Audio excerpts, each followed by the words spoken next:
Hey friends, Casey Ashmore coming to you from the studio. We're doing a deep dive on custody and what custody means in Texas family law. And, got a couple of video segments here. Encourage you to watch them all, comment on them all. Let me know what you think about the new format. I'm trying to do it a little less formally. We're talking about the best interest factors in the determination of, essentially what it comes down to, as I summarize the prior video segments, is that this is just a determination on a temporary basis of who's going to be the primary parent with the right to designate the primary residence and receive child support. Who's that going to be? So there's these best interest factors. I gave that laundry list and kind of a brief run through of what they are, but we're going to actually go dive into each and every one of those. And the two that we're going to touch on in this video series are the emotional needs. Right, there's emotional needs and there's emotional and physical needs and emotional and physical dangers. So these are two factors. They're clearly very closely related, right? So what are the emotional and physical needs of the child? Well, the court's going to, allow the age of the child, whether there's been,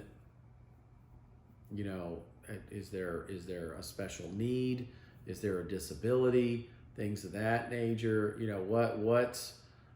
What the court needs to do is determine a child's emotional and physical needs so that they can be satisfied as best as possible. Make maybe the most ideal situation so that the child feels safe, feels loved by both parents, and how they're going to benefit by being placed with one or the other of the two parents who are competing for this right to designate the primary residence and receive child support. And then the big other factor is the emotional and physical dangers to the child: manipulation, family violence, criminal record, history of abuse. These things can be major factors in determining what's in the child's best interest. They can also result in some really restrictive visitation. If there's concerns about emotional abuse or emotional instability on the part of one parent, for the purpose of gaining advantage in the family law case, that parent's time can be completely restricted and really compressed into a tough situation.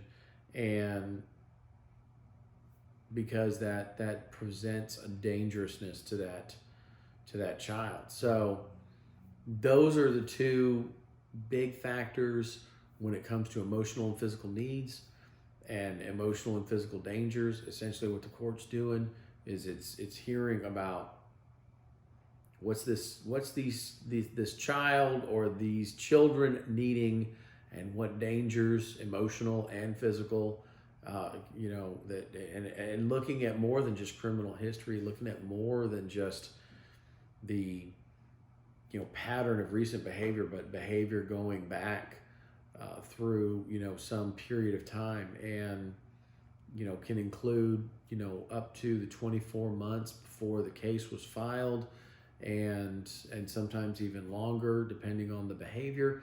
So this can really have some impact and really steer where this best interest determination. So in this temporary orders hearing, you're literally on the job interview of your life, the job interview of how good a parent you are. And it's a tough situation to be in. That's one of the reasons why we want to do this video series, to reduce that anxiety, reduce that stress level, get as much information as we can out there for you, our viewers, so you can have your questions answered. So these intended to be uplifting. This is a heavy topic, not that uplifting, sorry, but insightful, enlightening.